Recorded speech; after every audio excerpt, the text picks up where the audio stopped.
Je peux me permettre de faire un commentaire? Tu dois. Vire tes lunettes. C'est à la limite, ça fait... Ça fait cacou. Ouais, un peu, tu vois, tu t'es trompé de plage, t'es à Allez, on va recommencer. Cannes à la alors. plage, quoi. On va recommencer. Tu veux un Pabagna peut-être? Ah, avec plaisir. Ah bah tu sais, il vient de Nice alors.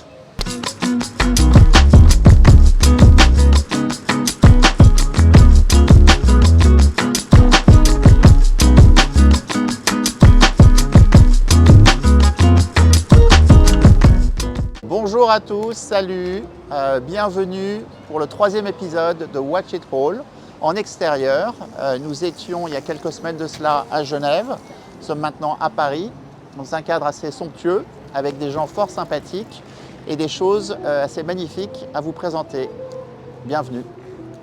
Aujourd'hui, nous sommes donc avec Stanislas et Gonzague d'Eleven Cars pour vous présenter de magnifiques voitures. Salut Stan.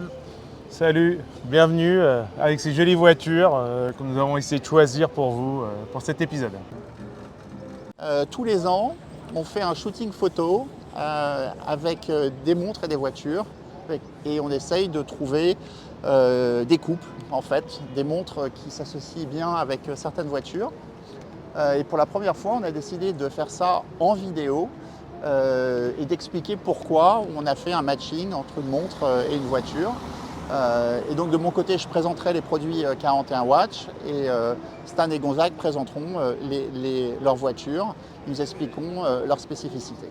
Stan, tu veux venir nous voir? Non, il veut pas, ça l'emmerde. Ah ouais, Et alors, je veux savoir, qu'est-ce que vous pensez de la montre de... tu sais quoi, comme à chaque fois, tu peux le prendre pour le making-of, vu que le mec amène jamais de montre pour les équipes d'à côté. Ah si, t'as tout ce que tu veux. Alors là, Non, si tu veux... vous avez tous des poignées de tapettes, les gars. Vas-y, et ça tu le gardes s'il te plaît, juste, mais tu gardes. C'est un univers de gens passionnés qui en général connaissent assez bien, un peu dans des caprices pour les deux modèles, et c'est toujours été un univers qui s'est croisé, on le voit ne serait-ce que par des collabs entre les marques de voitures et les marques de montres. En fait, on a pas mal d'amis en commun et on a découvert finalement que on faisait des métiers assez similaires. Je crois que ça fait une dizaine d'années maintenant qu'on collabore, qu'on fait des expositions ensemble, qu'on des événements et effectivement le couple montre-voiture est un couple qui fonctionne particulièrement bien. Il y a probablement des différences, mais globalement je suis d'accord avec Stan, c'est-à-dire que c'est un monde de passionnés. De gens qui aiment la technique, la technologie, les choses qui sont pointues. Ce sont des gens qui passent beaucoup de temps à comprendre ces industries, qui se retrouvent entre eux. Et donc, encore une fois, un monde de passionnés. Donc, beaucoup de similitudes. Le marché est probablement un peu différent. En revanche, les réflexes humains sont les mêmes. Nous sommes venus aujourd'hui avec plusieurs montres, dont cette Audemars Piguet, qui est une Royal Oak 41 mm, double balancier en céramique, squelette, c'est-à-dire on voit le mécanisme de part et d'autre de la montre. Elle a un certain nombre de spécificités. C'est vraiment une vitrine technologique de la maison Audemars Piguet. Ah oui, le modèle que j'ai au poignet et que nous avons choisi de présenter fait partie du savoir-faire, c'est une vitrine technologique d'Audemars Piguet, mais c'est également un rappel de certains modèles iconiques que Audemars Piguet a pu lancer il y a une vingtaine d'années de ça maintenant. À l'inverse, le Puro Sangue, c'est plutôt nouveaux produits, nouvelle catégorie de voitures chez Ferrari. Le premier SUV de la marque, ça garde un peu l'ADN de la marque avec son V12 atmosphérique, mais c'est un tout nouveau produit chez eux. Et les premières montres squelettes sur les Royal Oak ont été introduites au début des années 2000 avec des modèles comme le 15307, le 15407 ou même des modèles calendrier perpétuel comme le 25829. Voilà. Donc ce modèle Royal Oak, une icône en soi, un modèle squelette, une icône également, avec une technologie assez particulière qui est le double balancier qui permet beaucoup plus de fiabilité. Voilà. Et alors j'oubliais, parce que c'est peut-être aussi assez important, un modèle en céramique qui est donc en théorie inrayables? Tout se change, tout se change, tout se change. Tu peux changer des panneaux de carrosserie, tu peux changer une porte, tu peux changer une aile, tu peux changer un disque de frein, mais tout ça a un coût et tout ça est connu. Et dès que c'est connu, tu as une perte de valeur. Ça vaut celle-ci 625 000 euros. Ah quand même, ça s'achète neuf ou il n'y en a pas à acheter? Il n'y en a plus. Ah, il y en a plus. Ferrari, quand ils ont présenté la voiture, ils ont tout vendu en 4 mois. Toute la production, 4 ans de production est vendue en 4 mois. Je pense que c'est un peu le même phénomène sur certaines montres aujourd'hui. Par définition, si un produit n'est pas sexy, je ne vois pas comment est-ce que les gens pourraient manifester trop d'engouement, mais dans la mesure où c'est quelque chose qui est assez sexy et qui est rare, effectivement, les prix décollent très très vite. Si, aujourd'hui, Ferrari, avec le Purosangue, se met un peu au goût du jour avec le SUV, qui est aujourd'hui le profil de voiture qui plaît à tout le monde. 4 places, du coffre, une voiture pour voyager, pour plus rouler. Donc oui, c'est plus moderne et c'est une voiture qui est dans l'air du temps. La raison pour laquelle, après on peut toujours discuter, débattre, expliquer qu'il y a des couples qui sont plus appropriés que celui-ci. Moi, ce qui m'intéresse dans ce matching, dans ce couple, c'est qu'on a deux produits qui sont modernes, qui sont récents, qui sont rares. Les deux marques ont orchestré la rareté du produit, qui sont donc très chers par définition et qui représentent tout l'ADN de chaque marque en fait. Dans le Purosangue, et Stan est quand même mieux placé que moi pour en parler, il y a quand même l'ADN Ferrari, on retrouve beaucoup du savoir-faire de Ferrari. Le V12 atmosphérique. Le V12 atmosphérique. Et dans cet AP, par définition, on retrouve tous les codes d'AP. Parce que je ne vais pas le faire 10 fois. Hein. Non, mais par contre, la pire association que tu puisses avoir, ce serait une RM et une Twingo, une Casio et une Bentley, une Garmin et une Purosangue. Tu vois pas ma montre, rassure-moi. Peut-être que si, en fait. C'est de la faute du monsieur hein, pour la montre. Oh là là là là là là. Non mais en fait quand on fait un tout match aujourd'hui. Oui, tout match aujourd'hui, on en verra d'autres. On a des marques qui sont des marques emblématiques, on a des produits qui sont iconiques, donc on peut toujours revenir sur la pertinence du matching, mais globalement c'est difficile de se tromper.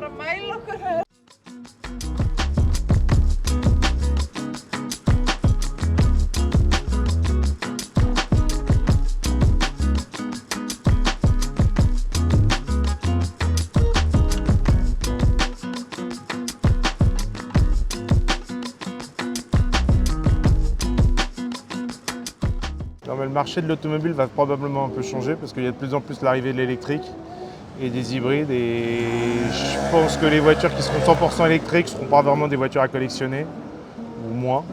Les hybrides, on voit un peu les limites, c'est que le marché commence déjà à se retourner, est un peu plus difficile.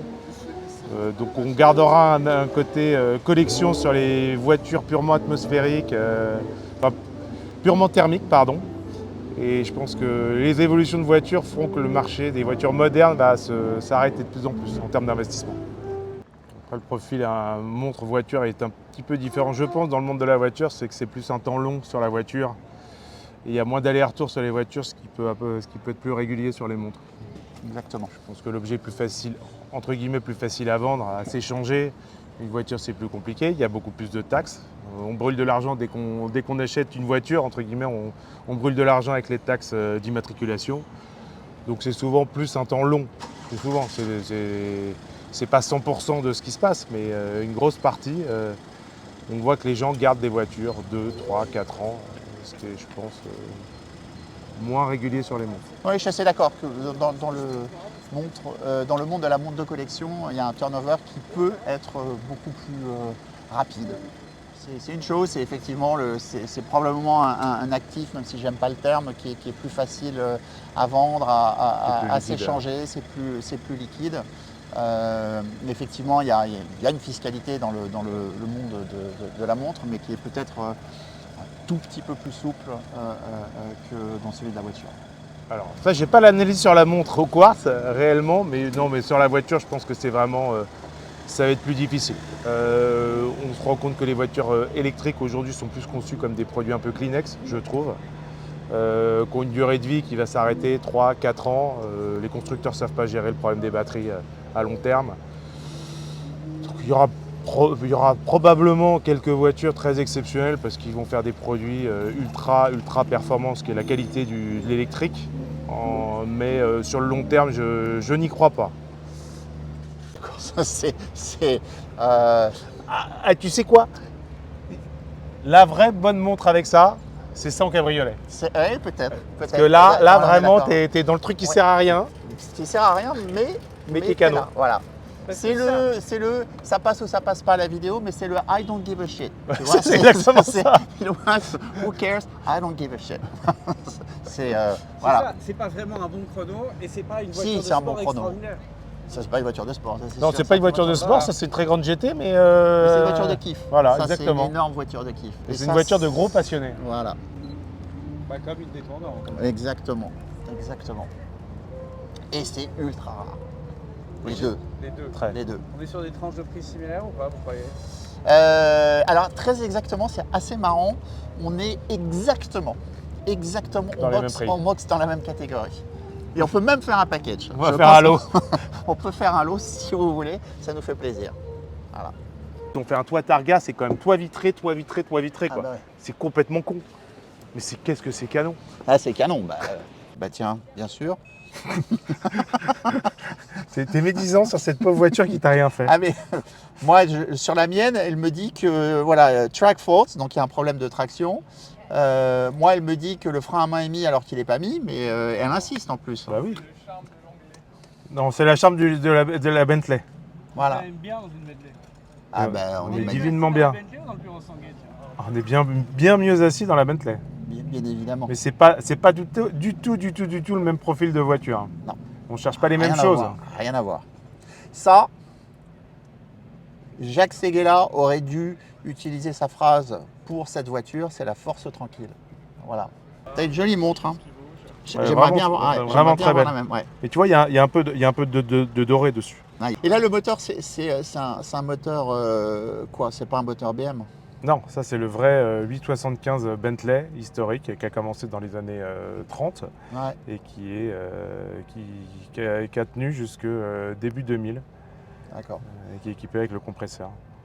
Et le profil du dernier propriétaire, c'est un Français, parisien C'est un Français parisien, exactement. Okay. On va rester vague. Qui s'en servait à la campagne plutôt. Qu'il utilisait peu, comme tout bon propriétaire de Bentley. Voilà. On a beaucoup plus de frais fixes sur une voiture. Intrinsèquement, tu as l'immatriculation que tu perds. Ton assurance, tu es obligé d'être assuré, ça te coûte de l'argent tous les ans. Normalement, tu as du stockage, donc ça te coûte de l'argent. L'entretien de la voiture qui est indispensable, je pense un tout petit peu plus indispensable que pour les montres et de manière beaucoup plus régulière, parce que ça fait aussi, c'est ce qui fait la valeur d'une voiture. Donc effectivement, le montant des frais de fonctionnement d'une voiture impacte un peu ta rentabilité. Ouais. Un entretien plus ou moins régulier, mais effectivement tous les 3, 4, 5 ans. Quand on a des pièces vintage, on a des pièces d'usure qui s'abîment peut-être un petit peu plus, mais globalement, c'est quand même assez indolore. Ah non, c'est fini. C'est une ineptie la plus complète. Voiture très très grande, très très lourde, pas de frein, un moteur qui a sur le papier beaucoup de chevaux, mais qui ne roule pas très fort. Avec tout le charme de la Bentley, c'est-à-dire beaucoup de voyants moteurs, mais la voiture marche toujours, étonnamment, mais bourrée de charme. Et aujourd'hui, les voitures sont beaucoup plus aseptisées. C'est juste là, c'est un classique, c'est une montre qui est assez légère. C'est un modèle qui est intemporel. On fait les mêmes montres en moderne, qui sont beaucoup plus lourdes, avec plus d'or. Ce sont des chronomètres qui sont beaucoup plus fiables que celui-ci. Mais celui-ci, c'est une montre qui a donc plus de 40 ans et qui marche toujours parfaitement. En général, le propriétaire de Bentley, comme j'ai dit tout à l'heure, a beaucoup de voitures en général. Et c'est plutôt des clients qui les gardent assez longtemps. Je crois que la spécificité de cette voiture, c'est effectivement la configuration. Et Stan, il y a eu combien d'exemplaires de fait? Il y a eu une trentaine de voitures produites à l'époque. C'est très rare. C'est très rare, c'est très confortable. La similitude avec la Daytona, c'est que effectivement, Ce modèle de Daytona qui est un 6263, ça a été produit de 1971 à 1987. Ce modèle-là est de 84, il me semble. Les modèles en or sont rares, voire ultra rares. Plus de quoi, il y a une attrition du parc parce qu'au fil des années, il y a des modèles qui ont disparu. Donc la production est probablement beaucoup plus importante qu'une Bentley, mais aujourd'hui, le nombre de montres en circulation de ce modèle-là, c'est très très rare. Voilà. Mais sur le principe, ma recommandation première, c'est si vous n'aimez pas le produit, il ne faut pas l'acheter, tout simplement. Je suis tout à fait d'accord avec ça. Il faut d'abord acheter une voiture pour réussir à se faire plaisir. Et le côté investissement vient après. Donc après, sur plein de voitures, on y arrive quand même. Et effectivement, on a un rôle de conseil là-dessus. Mais le plus important, c'est d'utiliser sa voiture et se faire plaisir avec. Est-ce que ça vaut une Nautilus? Mais je dirais une Nautilus. Ah bah oui, par définition. Les Nautilus, au moment de l'arrêt de la production, ça valait 33 000 euros. Après, le second marché, c'est un peu plus de 100 000, mais voilà. Une 599, je pense que c'est en dessous du prix neuf aujourd'hui. Une 599 standard, comme celle-ci. Okay. Donc forcément, plus intéressant la Nautilus. Ça dépend le profil des marques. Chez Ferrari, une voiture produite entre 0 et 600 exemplaires, c'est une voiture rare.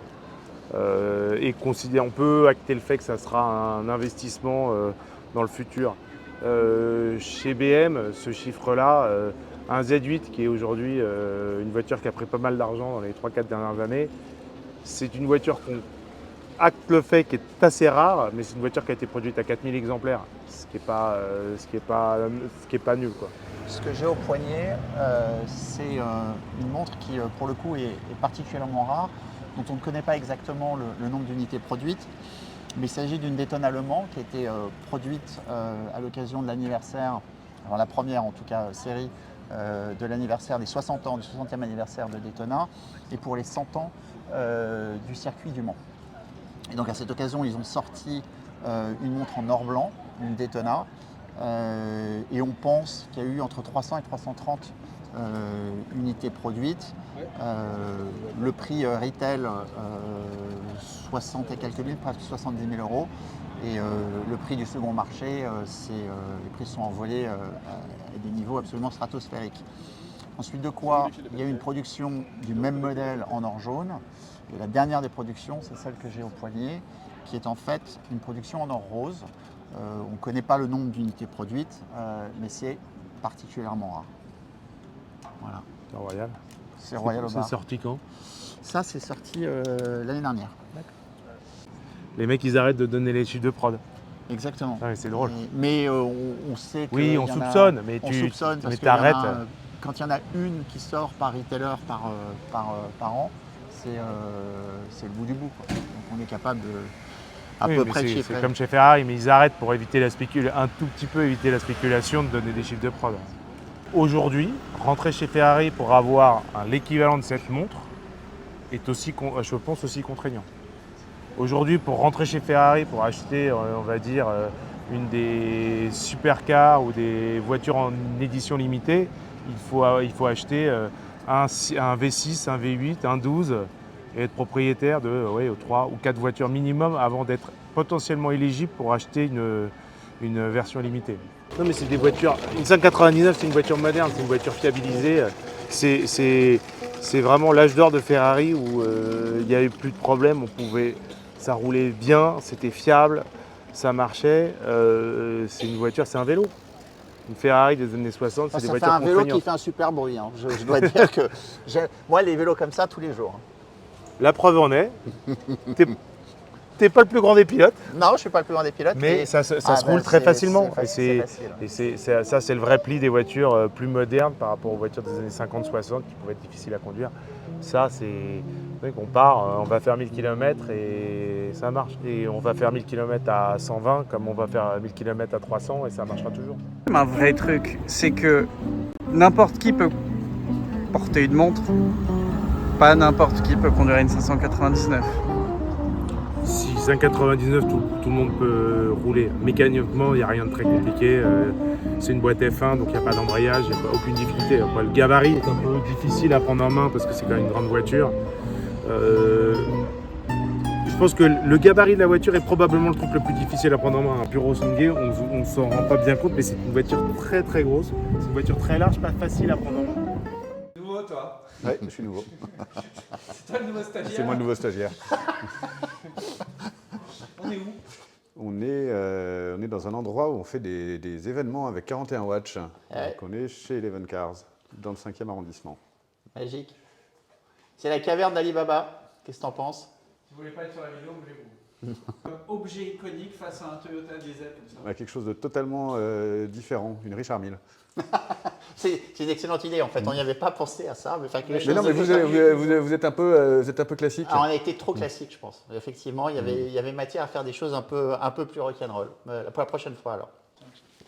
Acte 2, scène 2. T'es prêt? Attends. It's a fucking rap.